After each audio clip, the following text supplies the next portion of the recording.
యదాల నిజాలు వెలుగు తీసే కైజార్ మీ పృథ్వీ టుడే. నమస్తే, పృథ్వీ టుడే న్యూస్ కి స్వాగతం. నా పేరు ఇందు. ముందుగా వార్తల ముఖ్యాంశాలు చూద్దాం. రైతులకు కేంద్రం గుడ్ న్యూస్. నేడే 9వ విడత పీఎం కిసాన్ సొమ్ము జారీ.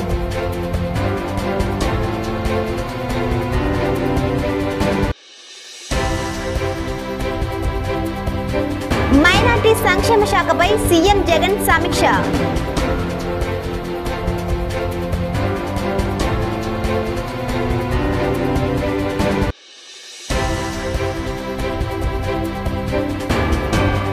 ఏపీ ఆర్థిక పరిస్థితి చాలా దారుణంగా ఉంది. రఘురామ.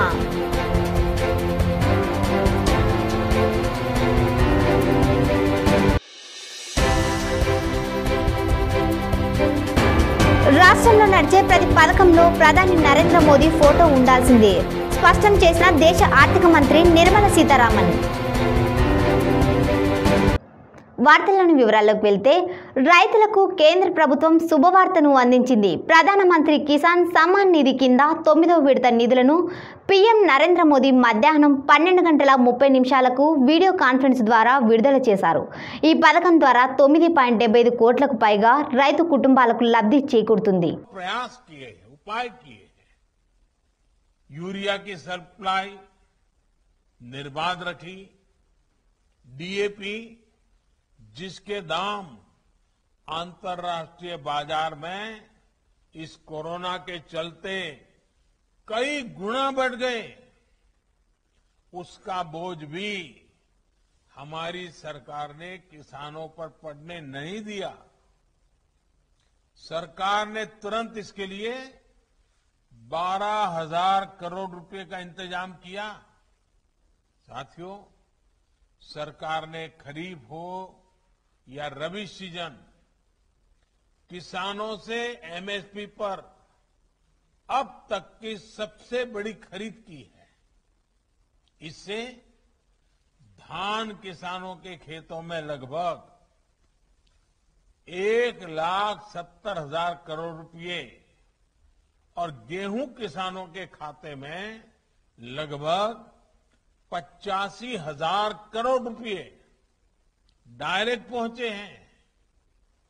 किसान और सरकार की इसी साझेदारी के कारण आज भारत के अन्न भंडार भरे हुए हैं।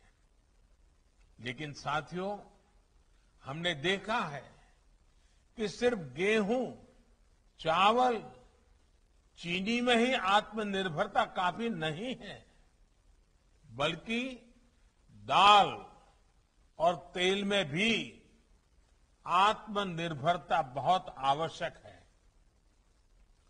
और भारत के किसान ये करके दिखा सकते हैं। मुझे याद है कि कुछ साल पहले जब देश में दालों की बहुत कमी हो गई थी, तो मैंने देश के किसानों से दाल उत्पादन बढ़ाने का आग्रह किया था। मेरे उस आग्रह को देश के किसानों ने स्वीकार किया। परिणाम ये हुआ कि बीते 6 साल में देश में दाल के उत्पादन में लगभग 50% की वृद्धि हुई है। जो काम हमने दलहन में किया या अतीत में गेहूं धान को लेकर किया, अब हमें वही संकल्प खाने के तेल के उत्पादन के लिए भी लेना है। ये खाद्य तेल में हमारा देश आत्मनिर्भर हो, इसके लिए हमें तेजी से काम करना है। भाइयों और बहनों, खाने के तेल में आत्मनिर्भरता के लिए अब राष्ट्रीय खाद्य మైనార్టీ సంక్షేమ శాఖపై ముఖ్యమంత్రి వైఎస్ జగన్మోహన్ రెడ్డి సోమవారం తాడేపల్లిలోని తన క్యాంపు కార్యాలయంలో సమీక్ష చేపట్టారు. ఈ సమావేశానికి డిప్యూటీ సీఎం ఆంజాద్ బాషా ఉన్నతాధికారులు హాజరయ్యారు.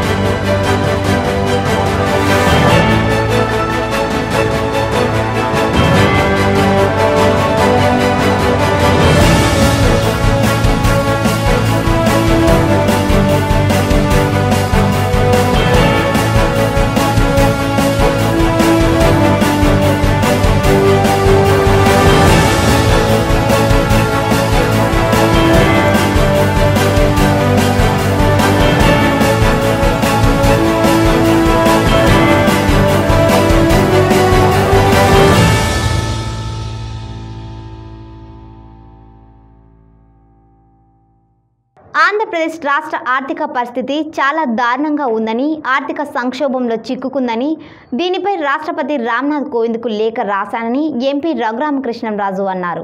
సోమవారం ఆయన మాట్లాడుతూ ప్రధాని మోదీ కూడా క్లారిఫికేషన్ అడిగారన్నారు. ఈ ఆర్థిక సంవత్సరంలో 142% బడ్జెట్ అంచనాలకు మించి సర్కారు అప్పులు చేసిందన్నారు. ఇవన్నీ కూడా మన ఒక ప్రబుద్ధుడు చెప్పడం ద్వారా తెలిసిందని చెప్పి నేను కొన్ని వీడియోల్లో కొందరు పెద్దలు మోస్ట్ పాపులర్ వీడియో వెబ్సైట్లో చూడటం జరిగింది. మరి ఈ రకంగా మరి ప్రభుత్వ సొమ్ముని దుబారా చేస్తూ మరి కొంతమంది ఒకప్పుడు కాస్త బాగానే మంచి పేరు తెచ్చుకున్న పాత్రికేయుల్ని ఇప్పుడు మరి ఆల్మోస్ట్ వారి వృత్తి వేరే వృత్తి అన్న విధంగా మరి టైటిల్ మార్చి వారికి మంత్లీ పేమెంట్స్ ఇస్తున్నారని, ఎవరెవరికి మంత్లీ పేమెంట్స్ ఇస్తున్నారో ఈ డీటెయిల్స్ అన్నీ కూడా వచ్చినాయి. మరి నిన్న మరి పేర్లు తెలియదు, సిబిఐ వాళ్ళ పేర్లు చెప్పలేదు. ఒక ఎంపీ గారిని కూడా మరి అఫీషియల్గా పార్టీ ఆఫీస్ నుంచే న్యాయ వ్యవస్థని దూషించిన ఒక ఎంపీ గారిని, ఇంకా మరి కొంతమంది పార్టీ ప్రముఖుల్ని కూడా ప్రశ్నించడం జరిగింది అని చెప్పి అన్నారు. అసలు ఇక్కడ మనం ముఖ్యంగా చెప్పుకోవాల్సింది మరి A2గా ఎంతో ప్రసిద్ధిగాంచిన విజయసాయి రెడ్డి గారు, మరి ఆయన పరిపాలనా రాజధాని అంటే ఆయన పరిపాలనా రాజధాని ఆయన విశాఖపట్నం నుంచి అప్పుడు మీరెవ్వరూ ఏమీ బాధపడవలసిన పడలేదు, మేము హూనా అని చెప్పి ఆయన ఒక అభయం ఇవ్వడం జరిగింది. మరి ఇక్కడ మరి మొన్న ఒక ప్రశ్నించిన వ్యక్తి చెప్పిన దాంట్లో మరి ఏదో బాసో బిగ్ బాసో అనేదో ఉందట. మరి ఆ బిగ్ బాస్ A2వా మరి బిగ్ బాస్ A1 అన్నది తెలియాల్సిన అవసరం ఉంది. మరి ఇప్పుడు వాళ్ళు కూడా విచారించాలి. ఒకవేళ బిగ్ బాస్ A2 అయితే A2ని విచారించాలి, A1 అయితే A1ని విచారించాలి.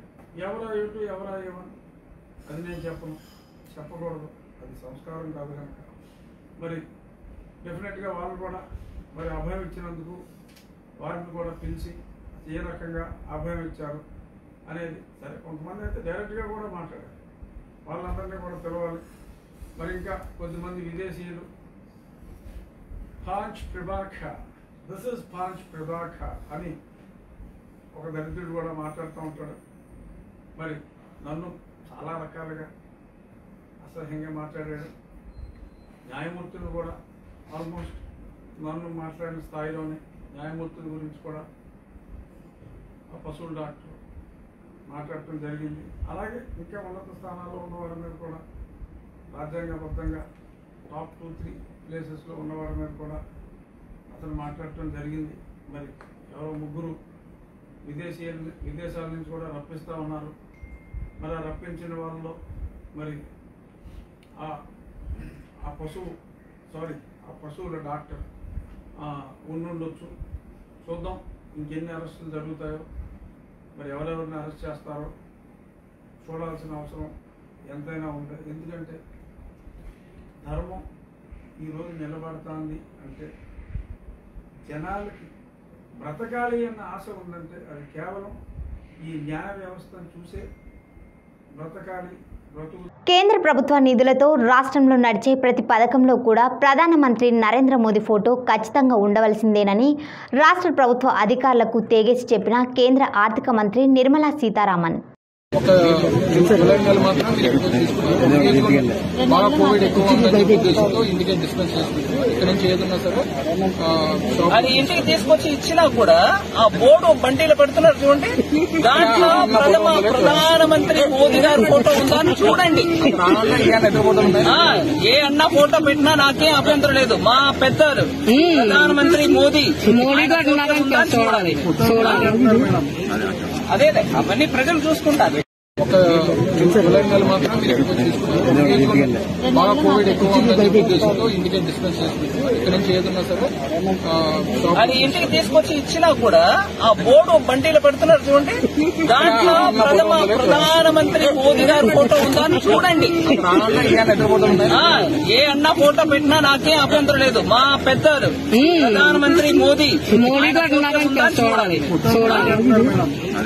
అదే అవన్నీ ప్రజలు. విజయవాడలో కార్మిక, రైతు, మహిళా, వ్యవసాయ కార్మిక సంఘాల దేశవ్యాప్త సేవ్ ఇండియా అనే నినాదంతో వామపక్షాల ఆధ్వర్యంలో నిరసన కార్యక్రమాలు చేపట్టడం జరిగింది.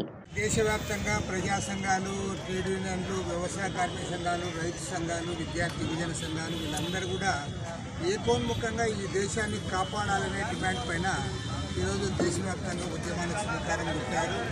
నరేంద్ర మోడీ 2014లో అధికారంలోకి రావడానికి ఆ రోజు చాలా స్పష్టంగా చెప్పారు. ధరలు తగ్గిస్తామన్నారు, ఉద్యోగాలు ఇస్తామన్నారు, బ్లాక్ మనీ అంతం చేస్తామన్నారు. విదేశీ బ్యాంకుల్లో ఉన్న బ్లాక్ మనీని అంతా తీసుకొచ్చి ఇవాళ పౌరులందరికీ కూడా సగటున 15 లక్షల రూపాయల చొప్పున పంపిణీ చేస్తామని అధికారంలోకి వచ్చారు. ఇవాళ అడుగుతా ఉన్నాం, మీరు 7 ఏళ్ళైంది అధికారంలోకి వచ్చి ధరలు ఏమైనా తగ్గాయని అడుగుతా ఉన్నాం. పైగా ఇవాళ పెట్రోల్ 1 లీటర్ 110 రూపాయలు పెట్టి కొనాల్సి వస్తూ ఉంది. నిత్యావసర వస్తువుల ధరలను కూడా విపరీతంగా పెరిగిపోయాయి. నీవు సంవత్సరానికి 2 కోట్ల ఉద్యోగాలు ఇస్తానని అధికారాన్ని చేపట్టి ఇవాళ ఉన్న ఉద్యోగాలు కూడా ఊడగొట్టావు. భారతదేశంలో 45 సంవత్సరాల రికార్డు స్థాయిలో ఇవాళ ఈ దేశంలో నిరుద్యోగ సమస్య తాండవిస్తూ ఉంది. బ్లాక్ మనీ ఎవరైతే ఉందో వాళ్ళతో నువ్వు లాలూచి పడతా ఉన్నావు. అన్నిటికంటే ముఖ్యంగా నరేంద్ర మోడీ 7 ఏళ్ల పరిపాలనా కాలంలో అంబానీల, అదానీల ఆస్తులు మాత్రం ఇబ్బడిముబ్బడిగా పెరిగిపోతూ ఉన్నాయి. గతంలో మన దేశంలో 100 మంది బిలియనీర్లుంటే ఇవాళ 140 మందికి చేరింది. ఒక్క సంవత్సర కాలంలో 12 లక్షల కోట్ల రూపాయల సంపద వాళ్ళ ఆస్తులు పెరగడం జరిగింది. అందుకోసం స్పష్టంగా చెప్తా ఉన్నాం, ఈ ప్రభుత్వం అంబానీలకు, అదానీలకు ఊడిగం చేస్తూ ఉంది. వాళ్ళతో లాలూచి పడతా ఉంది. వాళ్ళ మోచేతి నీళ్లు తాగుతూ ఉంది. వాళ్ళతో కుమ్మక్కై భారతీయ జనతా పార్టీ కోట్ల రూపాయలు కొల్లగొడతా ఉంది. ఇవాళ పబ్లిక్ రంగ పరిశ్రమలన్నీ కూడా వాళ్ళకి దగ్గర పరుస్తూ ఉన్నారు. కడపలో స్టీల్ ఫ్యాక్టరీ పెడతామన్న పెద్దలు ఇక్కడ పెట్టకపోగా ఉన్న విశాఖ ఉక్కు ఫ్యాక్టరీని కూడా ప్రైవేట్ పరం చేస్తూ ఉన్నారు. ఇవాళ విశాఖ ఉక్కు కోసం ఆ రోజుల్లో ఏ ప్రాంతంలో అయితే పోరాటం జరిగిందో ఆ పోరాటంలో ఇవాళ మేము మానవహారం నిర్మిస్తూ ఉన్నాం.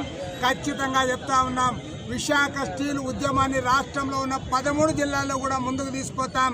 దాన్ని కాపాడుకుంటాం, ఈ దేశాన్ని కాపాడుకుంటాం. అందుకోసమే క్విట్ మోడీ అంటా ఉన్నాం. ఆ రకంగా రాబోయే రోజుల్లో కలిసి వచ్చే వాళ్ళందరినీ కలుపుకొని పెద్ద ఎత్తున ఉద్యమానికి శ్రీకారం చుడతామని మనవి చేస్తా ఉన్నాం. వార్తలు ముగించే ముందు ముఖ్యాంశాలు మరోసారి. రైతులకు కేంద్రం గుడ్ న్యూస్. నేడే 9వ విడత పీఎం కిసాన్ సొమ్ము జారీ.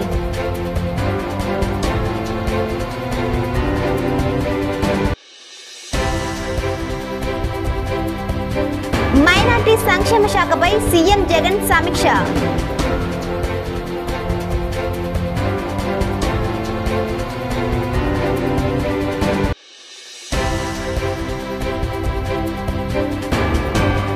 ఏపీ ఆర్థిక పరిస్థితి చాలా దారుణంగా ఉంది. రఘురామ.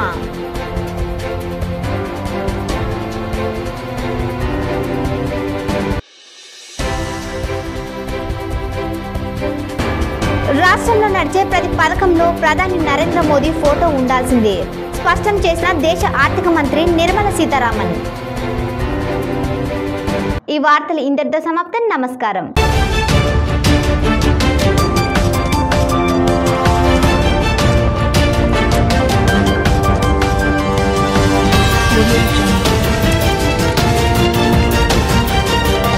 యదాల నిజాలు వెలుగు తీసే కైజార్ మీ పృథ్వీ టుడే.